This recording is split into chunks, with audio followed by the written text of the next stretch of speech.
Antarctica was not always a frozen land. But how could a continent now buried beneath miles of ice have once been a forest? Beneath that ice, where today terrestrial life is nearly non-existent save for microscopic tardigrades and wingless midges, there are still traces of an entirely different world. Not a barren frozen desert, but an ecosystem overflowing with vegetation, flowing water, and creatures large enough to stand at the top of the food chain.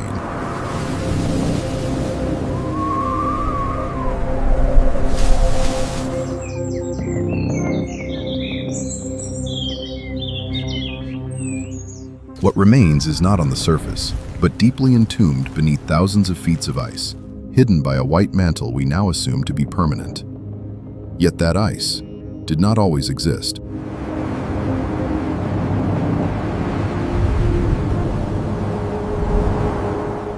Around 34 million years ago, a climatic turning point known as the Eocene-Oligocene transition began isolating Antarctica. As the Drake Passage opened, the Antarctic circumpolar current formed, cutting the continent off from warm ocean currents and pushing it into a prolonged frozen state.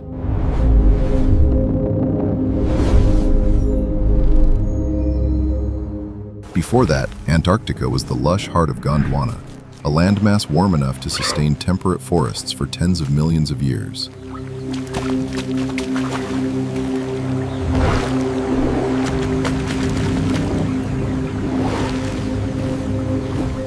This creates a haunting paradox. How did an environment once stable enough to support complex life collapse into the most extreme conditions on the planet? To understand that, we have to peel back the ice and go back to a time before the freeze.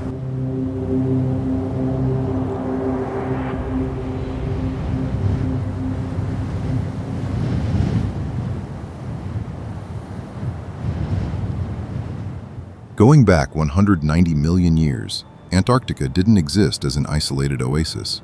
It served as the geological heart of the supercontinent Gondwana, directly connected to the continental plates that now comprise Australia, India, and South America.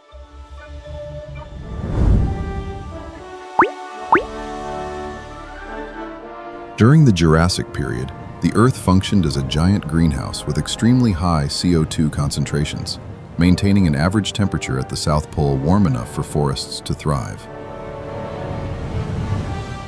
This temperate climate awakened life, transforming barren lands into vast ancient coniferous forests and Benetitales gymnosperms.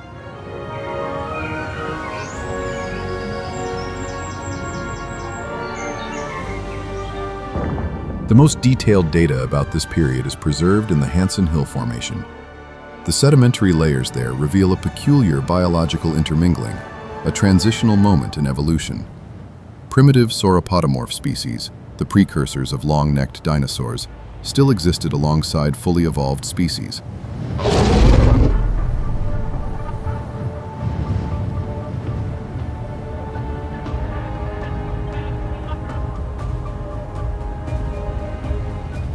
We see tiny, nimble bipedal massospondylids sharing food with giants like Glacialosaurus, a species weighing as much as an Asian elephant. It's a unique sight, where the old and the new coexist beneath the dense forest canopy.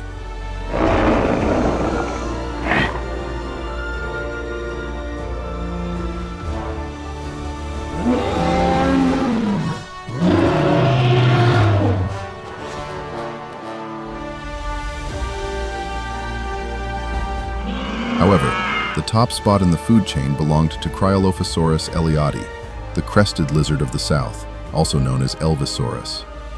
Measuring about 23 feet in length and weighing close to 2,200 pounds, it was the largest predator recorded in early Antarctica.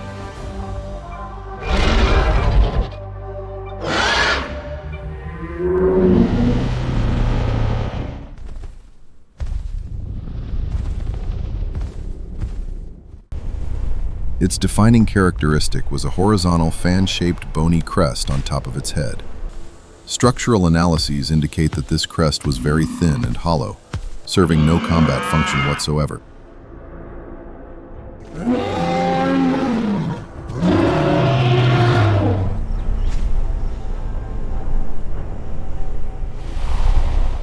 Instead, in the dim, ash-choked forests of the Jurassic, it acted as a brilliant visual signaling organ, a biological neon sign, helping them identify their kind and display dominance.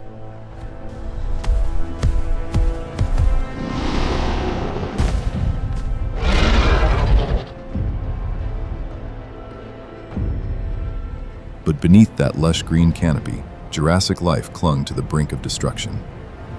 The sedimentary layers at Hansen Hill are frequently interrupted by thick beds of volcanic ash, evidence of relentless eruptions that turned the sky crimson and triggered massive forest fires.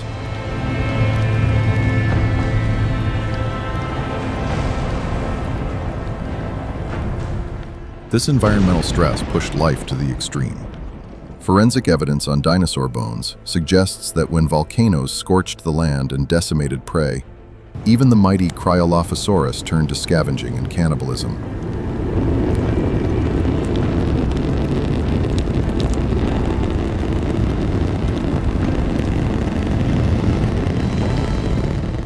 Antarctica was not a stable paradise. It was a land of brave pioneers, surviving on the razor's edge of geological annihilation.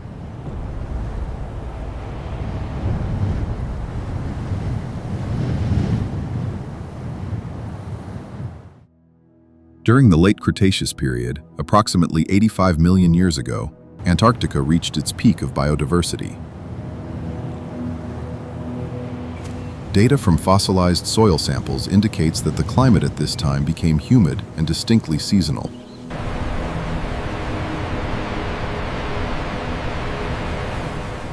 During the summer months, average temperatures could reach 77 degrees Fahrenheit, equivalent to the temperatures in warm, temperate regions today. The natural landscape also underwent a complete transformation with the emergence of flowering plants and vast forests of southern oak, Nothofagus, creating an appearance very similar to modern forests in New Zealand or Patagonia today.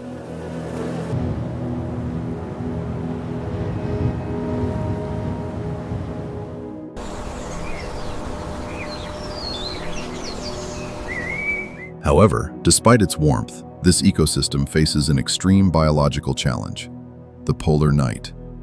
Its geographical location plunges the continent into complete darkness for 4 months each year.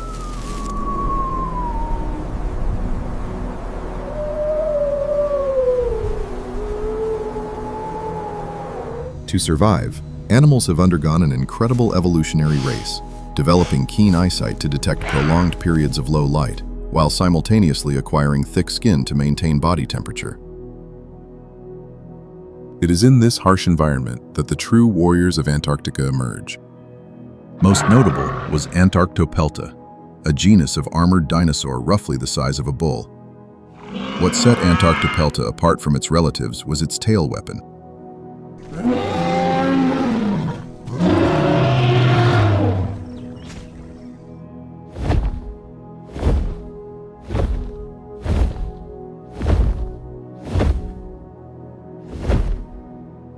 Instead of a heavy, bony mace, its tail evolved into flat, sharp, bony plates, strikingly similar in structure to the macuahuitl sword of the Aztec warriors, a weapon designed to inflict fatal cuts with a single whip.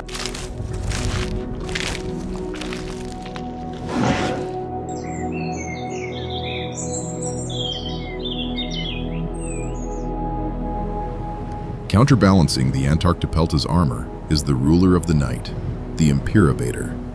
This feathered predator, over 9.8 feet long, possesses a biological structure better adapted to low-light conditions.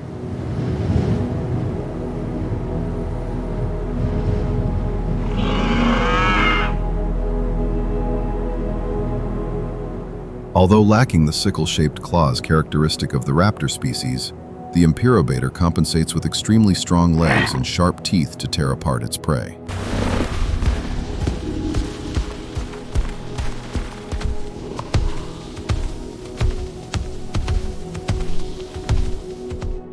Its presence has transformed the Antarctic night into a dramatic battleground for survival.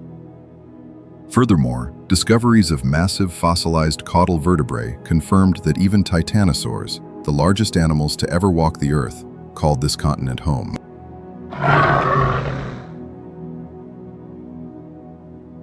Their presence proves that Antarctica served as a crucial biological corridor, a massive land bridge allowing these 50-ton giants to travel between South America and Australia.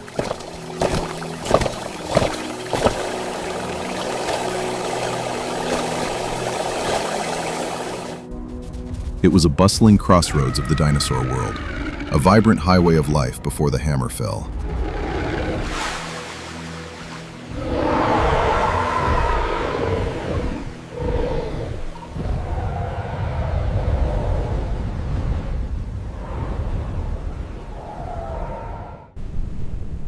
Antarctica's abundance extends beyond the mainland, reaching coastal regions where pleoplate carpus, particularly the mosasaurs, reign supreme.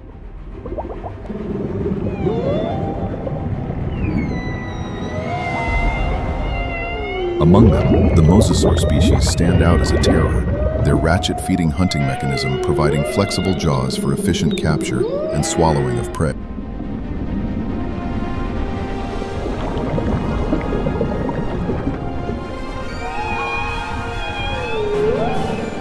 The danger also comes from the plioplatycarpus, with its enormous eyes adapted to the deep darkness.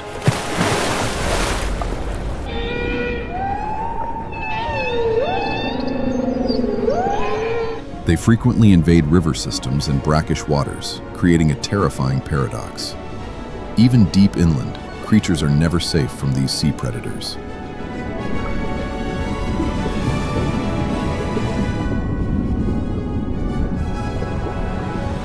Beneath the deeper layers of the ocean, shark ecosystems were also witnessing the rise of formidable predators.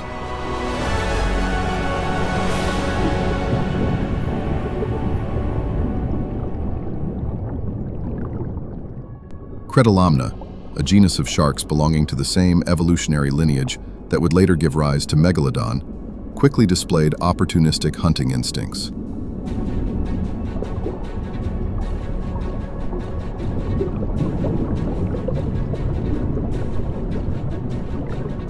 Although they measured only about 16.4 feet in length, comparable to a large modern tiger shark, they showed no hesitation in attacking prey twice their size.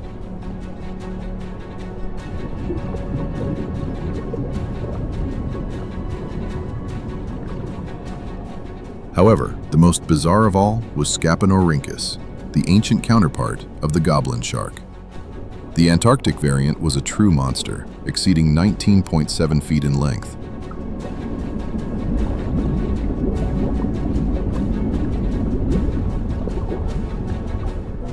It possessed an elongated snout embedded with electroreceptive sensors capable of detecting the heartbeat of prey in murky waters.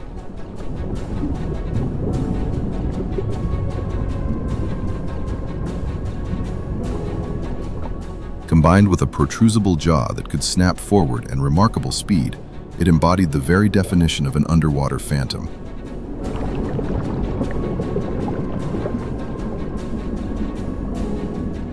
This picture is further completed by Adaphodon, a giant ghost shark reaching over 9.8 feet in length, equipped with rock-hard dental plates designed to crush even the toughest shells.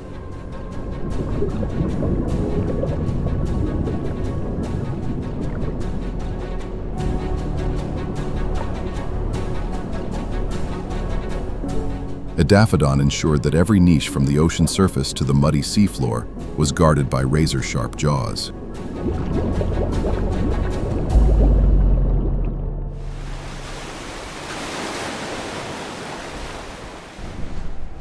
While the oceans and land were dominated by ruthless predators, the skies over Antarctica belonged to a different kind of rain, the pterosaurs.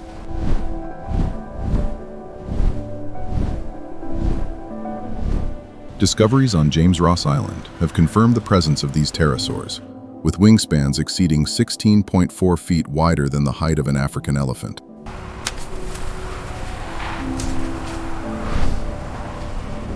They were not merely gliders, they were true masters of the polar air, capable of navigating the complex wind currents of the high latitudes and undertaking grueling transcontinental journeys.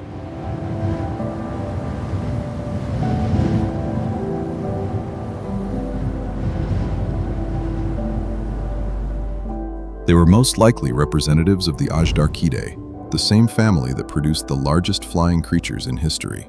These Antarctic Dragons possessed exceptional long-range vision and highly versatile hunting strategies.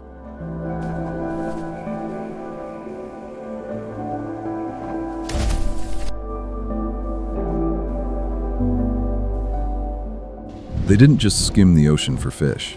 Their skeletal structure suggests they were efficient terrestrial hunters, capable of folding their wings and stalking small dinosaurs among the southern oak forest canopies.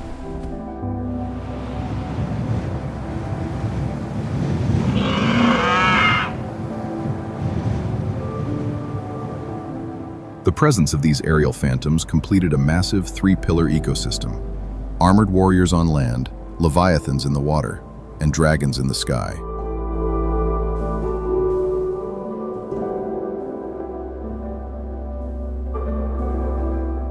This was the very pinnacle of biological abundance, a golden age of the South Pole, where life flourished at its most intense.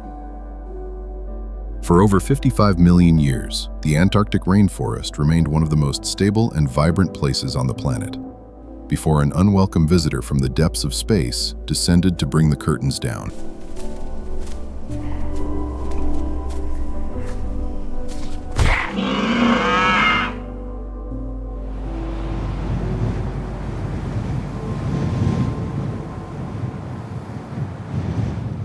Antarctica's prosperity, which had endured for millions of years, came to an end in the most brutal way imaginable.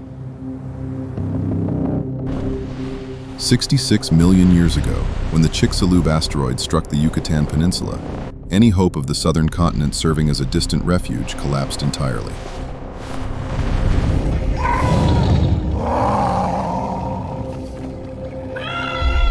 Despite being thousands of miles from the impact site, Antarctica was physically torn apart. The planet rang like a bell. Violent earthquakes shattered the Antarctic landscape, and massive megatsunami waves exceeding 32.8 feet in height swallowed the coastal nurseries of the mosasaurs.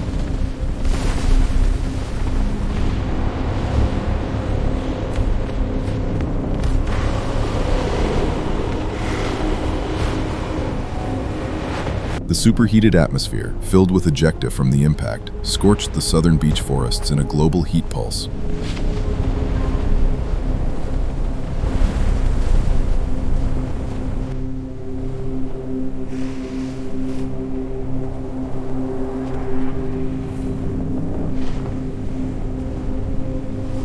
This was followed by a nuclear winter, as a shroud of ash and sulfuric acid debris blotted out the sun for years.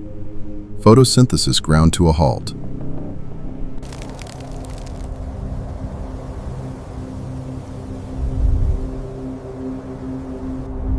The southern oaks withered, and the delicate food web of the Antarctic forest disintegrated from its very foundation. More than 70% of Antarctic life forms vanished almost overnight.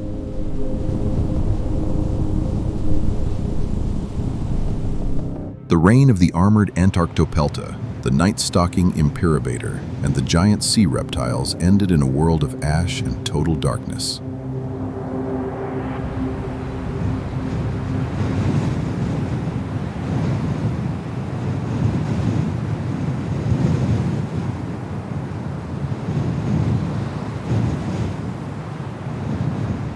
From a lush and bustling crossroads of life, Antarctica began a slow, agonizing journey into thermal isolation. As the continents drifted further apart and ocean currents shifted, the forests died out, replaced by tundra, and eventually, by the crushing weight of the ice sheets.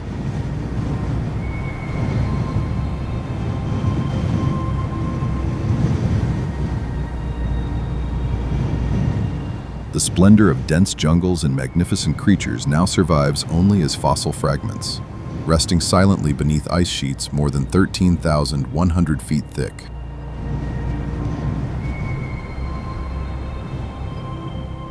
They remain there still, entombed in the world's largest deep freeze, waiting to be uncovered by the next generation of explorers.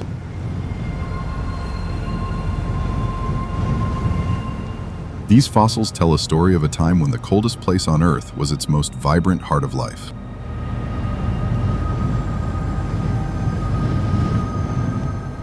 Antarctica is not just a continent of ice. It is a lost paradise, a green kingdom imprisoned beneath a frozen ocean. A reminder that on our planet, nothing, not even the ice, is forever. There are still more creatures from this ancient era waiting for you to discover in the next episode. So hit the subscribe button to stay updated with the latest news.